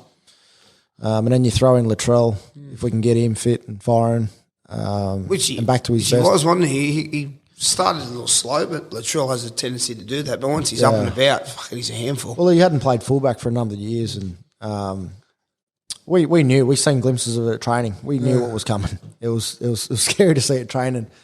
Does it piss you off how effortless some of those blokes do it?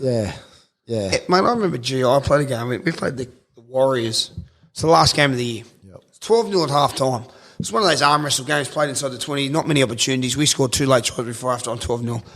GI were coming out for second half. He's on the left side of me. I'm sorry, mate, I'll make up for it. I said, mate, we didn't get many opportunities. It's right. He goes, no, I didn't go get the footy enough. I'll make up for it. We kick off to them. They have a set. They kick down. Slater returns the kick off. The kick return. He makes it. Gets tackled. GI gets the dummy half. Palms off first marker, palms off. He runs 80 metres, runs around the fullback and scores. I said, I think you've made up for it, GI. But just, mate, and Latrell reminds me of the ability to go, well, you want something? Give me the ball or score, you know. They look like if they want to do something, they can do it. I didn't understand how skillful he was with the ball. Like, he threw a cutout once to Alex Johnson. 3 plays he cut out. Hit AJ on the chest, and AJ was up the sideline. Like, he might have 4 and 4 on the short side and take it and just pull them to pieces. It's just, you see it at training all the time, and when it happens in game, you go, that's Trell. He's, so. How do you handle all that stuff at the start of the year? Obviously, you know, for a young kid, he's been dragged into a lot of rubbish in the media or, you know, controversial topics. How did he handle all that? No, he handles it good. He handles it very good. And I sort of got the shits at the time because he had a young kid and whatnot, and I've got a young family. And reporters were sort of going into his front yard and filming him and all that sort of stuff. And I just thought that's wrong. Like, we're humans at the end of the day. Exactly. If it's a Joe Blow down the end of the street and he's got the same opinion as Trell, does anyone care? No, because it's Latrell. And in the end, it's opinion. Whether he agrees with it or not, it's his opinion. And if mine's different to his, that's my opinion too. And I think that's where people get mixed up and you know, try and take a piece of him or whatnot. But he believes in what he believes. He sticks solid by his word, and he's never done anything out of school to hurt anyone. So, exactly. I'd stand with him all day. He's a big boy. Look after him. Certainly, mate. If I was in my team, I'd stand with him too, do all my defence. Mate, where do you think this will be next year? I know, obviously, the goal's to win it, but you know, obviously, surely the realistic expectation is you both can win the comp. Yeah, I get sick of talking about, you know, we want to make top 4. It's to win it, isn't it? Mate, it's to win the comp. We want to win the minor premiership, and that's our goal. If we don't have that as a goal, you're kidding yourself. You can say all you want about making top 4s, gives you the best chance, but you want to be minor premiers at the end of the year, and you want to be going in with confidence and then winning the comp. And 9 times out of 10, if you do that, you're probably going to win the comp, you know, if you're minor premiers and you're going in with confidence, and that's a realistic goal for us. Well, mate, they had to wait 43 years between premierships last time, mate. If they only have to wait 4 or 5 this time, or 5, 6 years, they'll be pretty happy. I've got some questions here from fans. Ooh, lucky that's not my phone. Sorry, Luke. Didn't know I had any fans. No. See how heavy it was. I did this for me, and my mum wrote 2 questions in. At the last point, what's something that revives you back to strive to go harder, and whether it's confidence or coming back from injuries? Is there anything you revert back to that gets you going again? Probably trying to be the best version of myself. I'm not happy with being just the average. I want to be at the best I can be, and whether I have an injury or a bad game, I always pretty much reflect and look at yourself and use little steps to get back to trying to be one of the best, and obviously hard work's the main ingredient. Yeah, well, about that, Chris asked you, besides practice, what helps you convert kicks so well? Is there anything you do in your routine, or you have any? When I used to play, I kicked one goal in my 250th game, and it was toe poke right in front. I only just went over the crossbar. That's how old I am. And you're such a great goal kicker. Is there any tips for the kids there that besides practice? Oh, it's 100% just practice. With anything in life, I think the more you practice, the better you become. Yeah. I'm shit at throwing darts. Yeah. Get down the pub, have a few skinnies. Mate, The more you play, the better you become. I'm good at smoking them. That's about it. It's like goal kicking. Yeah. And you just got to be routine. Yeah. You have to have the same routine over and over and over and over. And not again. get bored until you get sick of it. Like you just keep doing it. Yeah. Who is the most talented player you have played with? It'd have to be GI. Yeah, he's pretty good, isn't he? Hands down, GI. He's a freak. Like you said, he can make something out of nothing. Latrell's heading in the same way. Besides that, probably Nathan Merritt. What about freak? When he run over Lachlan Coote, I think it was at Penrith. Yeah. It's always nice, and especially for a halfback. It's like your security blanket, isn't it? It's like... Yeah, you get through. I remember Uarte got through one day, and Uarte scores every day of the week.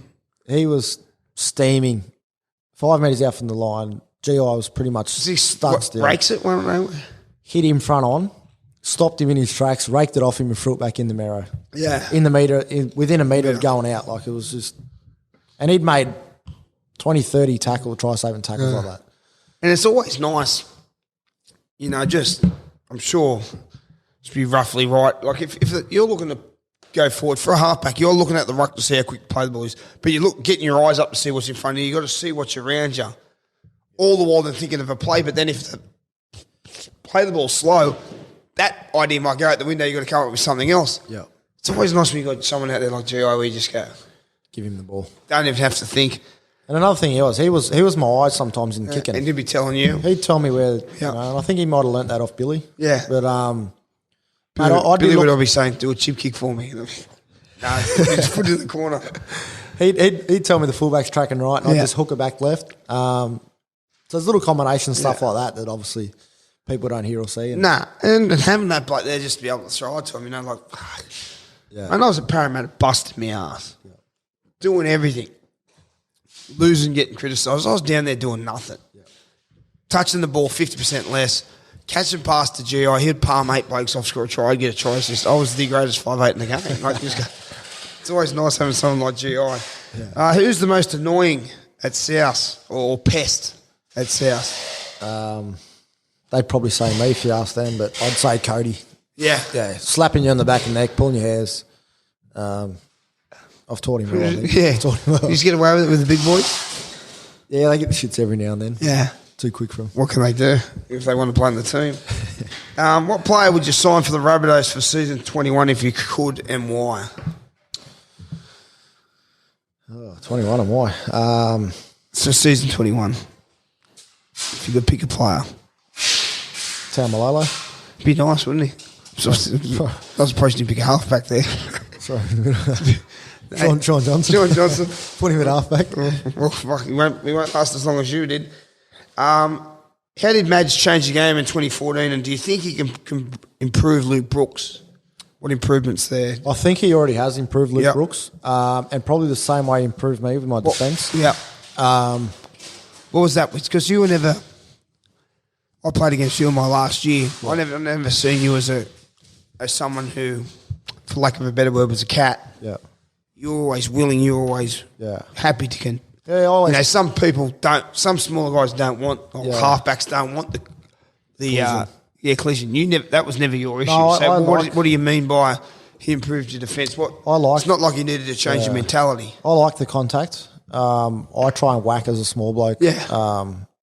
Might not seem like it, but I think just the confidence he gives you.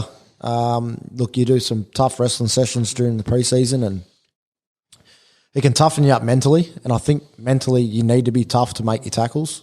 As a halfback, you got bigger bodies running at you. Back rows are getting faster, stronger, fitter. And if you look at Luke Brooks this year, his defence was probably the best it's ever been. Yeah. For a small bloke, he hits pretty hard as well. He gets underneath blokes. He's not a liability in defence. And in any good team, your halves need to make your tackles. And you actually probably get more, defence. I was probably better defensively than an attack block most times. I enjoyed tackling. You actually get better credit. Like your team would rather you if you don't let a try in, but you don't set up a try, they'll be happy as long as you don't let one in. 100%. Then instead of scoring 4 and letting in 4, Yeah, and at the start of my career, it's certainly better for you.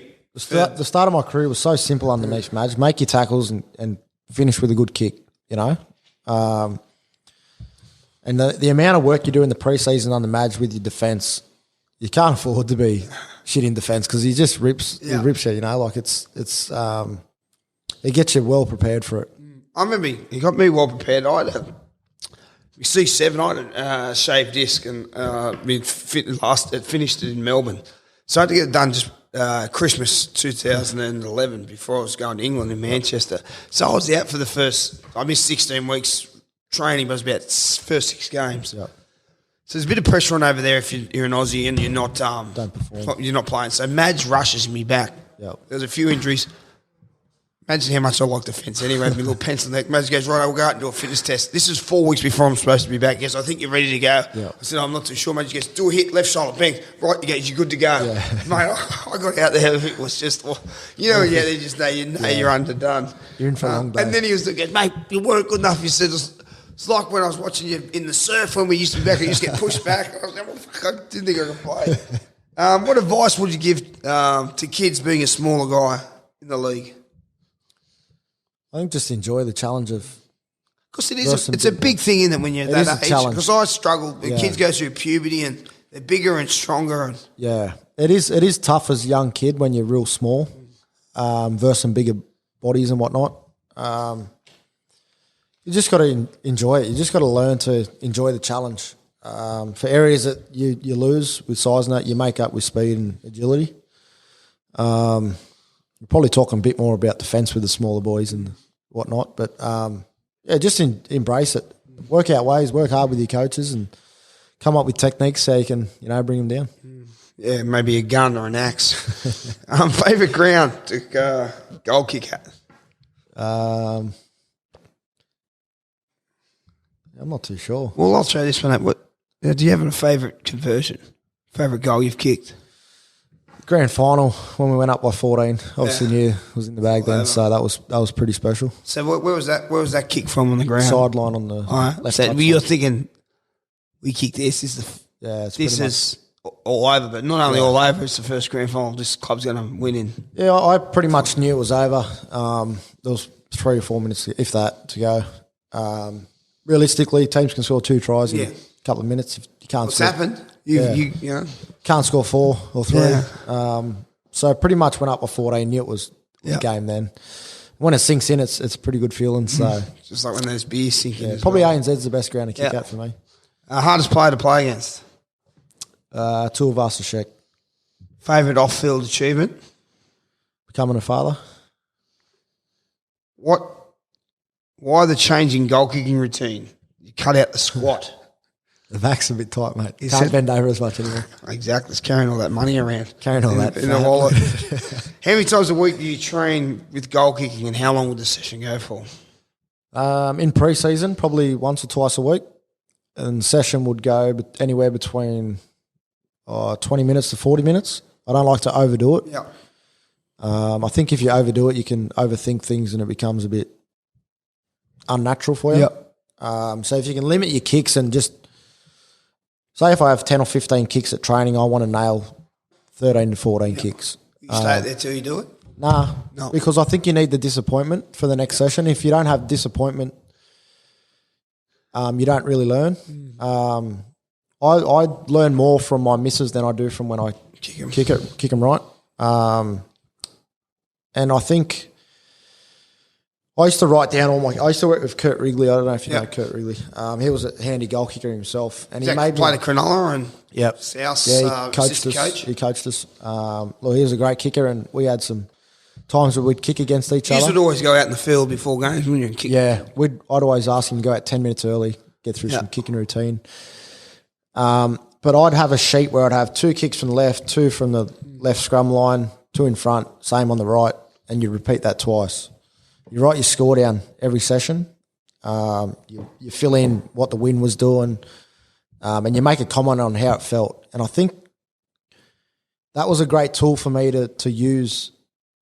Say I kicked 10 from 20 or whatever it was that day, and I felt what I'd felt. I'd write it down.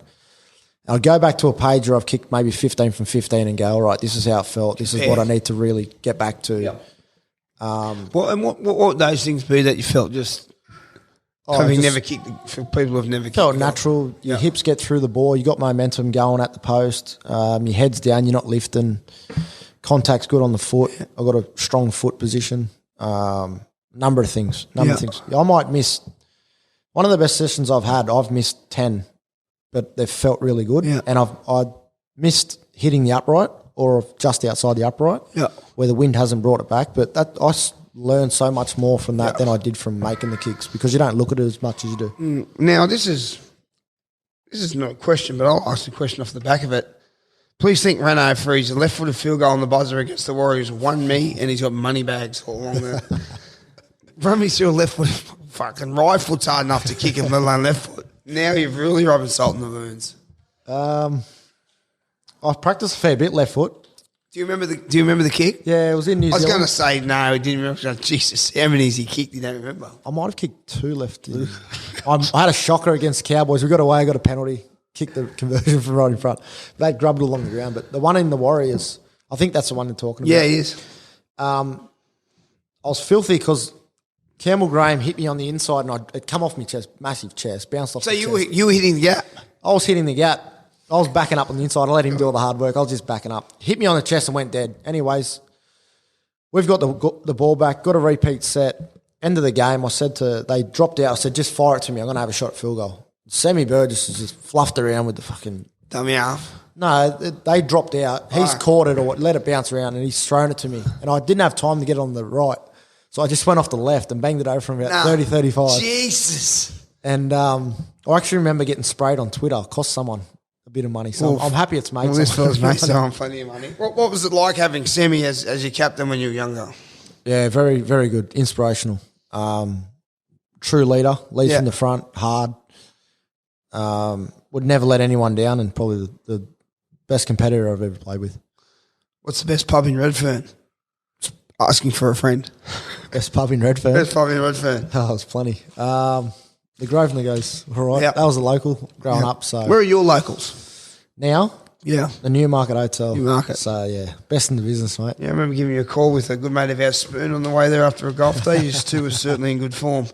Do you feel like you play your best attacking footy personally off the back of defending good? So if you... Yes. Yep. I think that's always a base, isn't it? Yeah. I think you need to go in the game with a mentality you're going to defend hard and strong. Yep. And on the back of that, you get confidence. Confidence breeds good things. And then, you obviously get a bit more joy off the back of your defence. Best bunnies to get on the drink with. Do you have any? You might have a couple because you've been there so long. You're the old, the mainstay there. But has the blokes come and gone, or has you always had a right-hand man or a wing man over the years? Cody loves to kick on. Yeah. He never goes home. Nothing wrong with that. Gets him in a little bit of trouble. I don't know. I Mad Mondays now tend to hang around Cookie. Yeah. We pace ourselves, marathon. Yeah. Kick back. He looks sensible too, Cookie. Yeah, he's very sensible. Yeah. He's very sensible. Yeah, you probably wouldn't want to hang around me then if we were playing together. Sutto goes all right. Well, Sutto... Gets a bit sloppy. When Sutto was... obviously had plenty of drinks with Sutto. Sutto come through when we were at the height of the Roosters, and we played... Me and Sutto played in the first Prime Minister's 13 team together. He was 18 or 19 in 05. Yep. There was a lot of us old Dogs boys and Roosters, and Mate, he was hilarious. He just did not give a rat's ass. No. We were hung over down at the breakfast bar the next morning. Yep. He's eating his bacon and eggs. So like, get a knife and fork. Like, he was like 18. He just had the best time ever. Didn't care. He still doesn't care. And he was still drinking. I think it was him and Gary were the only still ones up. Who was your favourite player growing up? Benji, hands down. Things he done with the ball. I remember going and watching him in sevens over at the old footy stadium. This would have been in 2000 maybe. And he was only 17 or something at the time, and he was just carving blokes left, right and centre, stepping them. Besides him, probably Joey. Yeah. Yourself, Finchy. Yeah, of course. Had not to do it. It's Croker Ferris. Had not to do it. On and off the field. I knew Mero, so Mero was always good to look out for. Yeah. Buddy Gordon, a couple of local boys that are hung around with. Yeah. And what are your plans? I said you spoke about briefly, but what are your plans? Are you going to coaching? What are your plans after footy? Yeah, I'd like to stay involved, whether it be coaching or doing work in the gym or anything basically around footy. Outside of footy, I don't have too many options at the moment. Sort of looking at a little project at the moment, which I don't know how it's going to go, but we'll see how it goes. If it goes any good, I'll go halves. Yeah, I'll let you know how it goes. Mate, thanks for that today. I really appreciate you coming in, and thanks for giving us insight, not only to South, but the way you prepare for your game and your mentality towards it. And I know any young footy player will get a lot out of that. So, mate, thanks for joining Uncensored, and enjoy your Christmas, mate. Cheers, Finchy. Looking forward to it, mate. Kids, Thanks, got to play Santa again. So. Oh, no, mate. I've been playing Santa for 10 years. Thanks, brother. Cheers, mate.